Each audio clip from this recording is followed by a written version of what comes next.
Well, kemarin ada pesan yang masuk ke DM Instagram saya.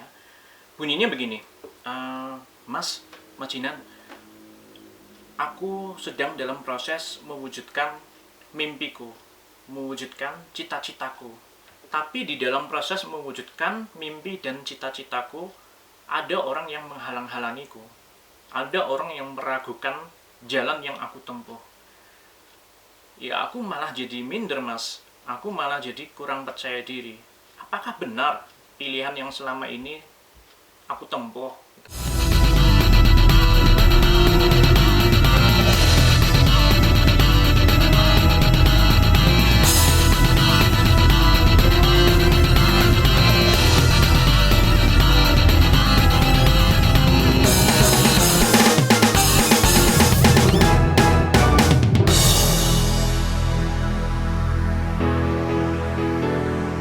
Halo, lama nggak jumpa ya. Terakhir kali saya membicarakan tentang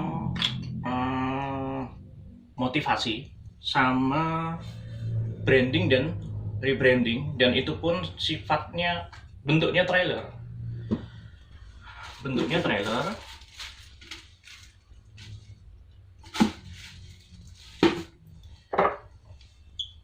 Bentuknya trailer, dan sampai sekarang saya belum merilis video full di YouTube atau di media sosial lainnya.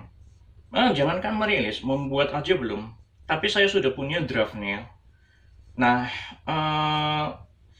saya sudah lama nggak bikin video karena beberapa bulan yang lalu hingga sekarang saya masih sibuk dengan banyak sekali ya beberapa hal yang harus saya handle.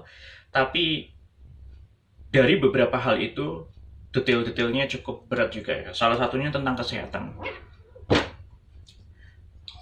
Lalu juga ada tentang bisnis, tentang kopi yang sedang saya rintis. Ini saya lagi bikin kopi ya.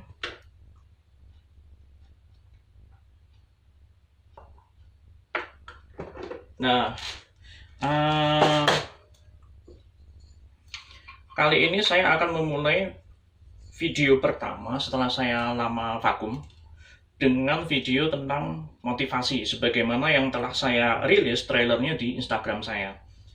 Nah, itu motivasinya tentang bagaimana keinginan-keinginan, mimpi-mimpi seseorang itu diragukan oleh pihak lain di luar dirinya.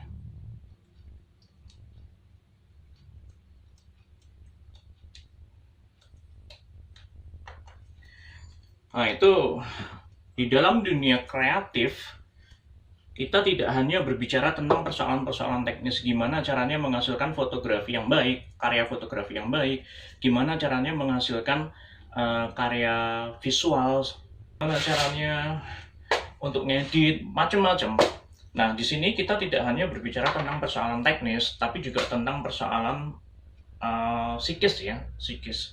Mental itu perlu sebagai seorang fotografer, videografer maupun pekerja kreatif, pekerja seni.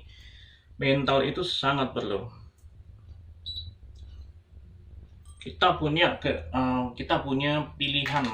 Kita memilih jalan hidup kita sebagai seorang pekerja kreatif di luar, ya intinya bekerja di luar sektor konvensional ya, seperti pekerja swasta, pegawai negeri atau semacamnya.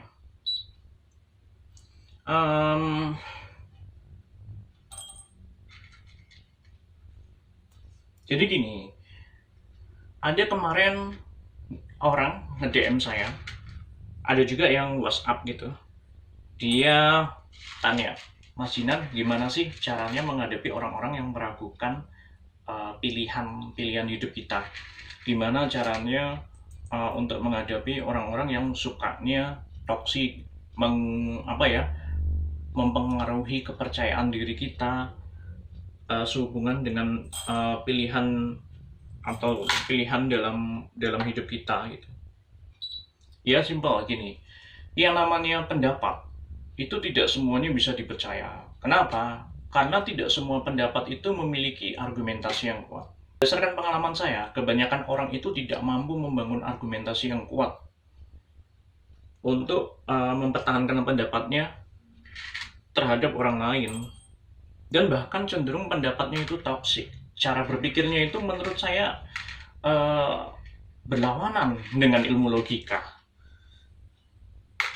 Jadi saya maklum sih. Jadi kritis terhadap pendapat orang lain mengenai diri Anda itu perlu. Ya, kenapa? Karena pendapat yang keliru, pendapat yang toksik, itu ujung-ujungnya bisa mempengaruhi kepercayaan diri Anda. Dan pada akhirnya bisa mempengaruhi proses kreatif Anda, proses berkarya Anda. Kalau mood Anda buruk, ya karyanya juga nggak akan enak, prosesnya juga nggak akan enak. Saya pernah mengalami itu soalnya. Dan oleh karena itu saya berbagi kepada Anda. Dan siapa tahu Anda juga mengalami hal yang sama. Jadi mental itu sangat perlu, kritis itu sangat perlu. Tidak semua pendapat orang harus Anda percaya, karena tidak semua argumentasi orang itu dibangun, karena tidak semua pendapat orang itu dibangun atas argumentasi yang kuat. Argumentasi itu mencakup data-data yang jelas, data-data yang valid, dan logika yang sistematis, relevan antara satu sama yang lain. Jadi kalau dalam ilmu logika itu kan ada yang namanya premis, lalu kesimpulan. Nah, sebaliknya ketika Anda memiliki kemampuan yang kritis, kepercayaan diri, nah itu akan memberikan Anda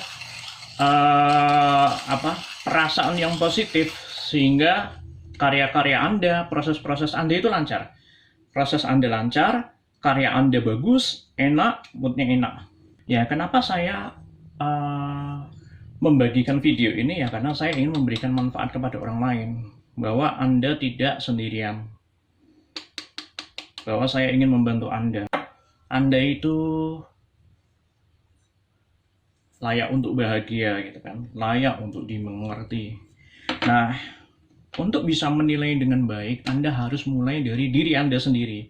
Jangan sampai Anda suka menilai orang lain, tapi Anda tidak pandai menilai diri Anda sendiri. Jangan-jangan Anda yang salah. Jadi, semua harus dimulai dari diri Anda sendiri. Adil semenjak dalam diri sendiri. Baru kemudian kita bisa menilai orang lain. Saya pernah ditanya sama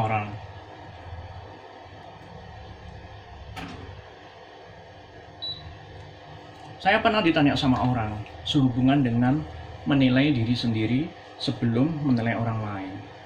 Orang itu tanya, "Nan, emangnya kamu bisa menilai diri kamu sendiri secara adil sebelum menilai orang lain? Emangnya kamu bisa?" Nah, jawaban saya adalah, menilai diri sendiri itu ibaratnya kita mengatakan kepada orang lain bahwa kita punya rumah atau punya bangunan 2 tingkat dan itu tahan gempa. Kita harus bisa menjelaskan kepada orang-orang itu seperti apa pondasinya, disebut apa pondasinya, seperti apa tiang-tiangnya, seperti apa sistematika antara bahan yang satu dengan bahan yang lain, struktur yang satu dan struktur yang lain, strukturnya seperti apa, lalu kemudian berapa rasio adonan antara bahan yang satu dengan bahan yang lain untuk menghasilkan adonan yang kuat, semen yang kuat. Lalu kemudian bisa berbicara tentang berapa ukuran besi yang digunakan dalam membuat pondasi dan membuat tiang-tiang. Nah, Anda harus bisa menjelaskan itu semua. Nah, menilai diri sendiri itu ibarat seperti memahami bagaimana membangun sebuah bangunan 2 tingkat tahan gempa kepada orang lain. Anda harus paham apa yang Anda bicarakan. Itu jawaban saya. Nah, saran saya, banyak-banyak belajar ya, banyak-banyak baca gitu kan, ungkapkan pendapat dengan baik gitu kan. Ya memang mungkin ada 1, 2 atau 3 orang-orang yang sekalipun diberitahukan hal yang benar, pendapat kita sudah kuat, argumentasi kita sudah kuat, tapi dia terus memaksakan pendapatnya, ya memang dia toksik. Dan kebanyakan orang toksik itu nggak sadar kalau dirinya toksik. Ya kurang lebih itu yang bisa saya sampaikan ya terkait dengan motivasi dalam rangka menjawab pertanyaan-pertanyaan dari beberapa teman yang mempersoalkan betapa pilihan hidupnya itu bertentangan dengan apa yang diinginkan oleh orang lain. Bisa orang tuanya, bisa keluarganya, bisa pasangannya gitu kan. Jadi Anda perlu tahu bahwa banyak nama-nama besar di dalam bisnis, banyak brand-brand besar di dalam wirausaha, di dalam bisnis global, itu berawal dari hal-hal yang kecil, tidak sebesar sekarang gitu.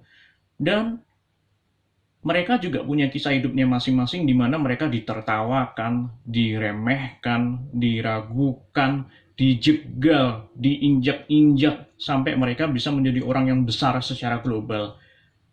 Anda harus yakin itu.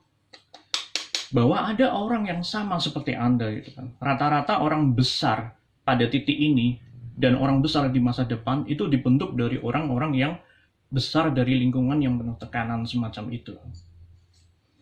Oke, segitu aja. Saya mau lanjut bikin kopi. Jangan lupa beli kopi Timur. Salam. Jangan lupa espressonya.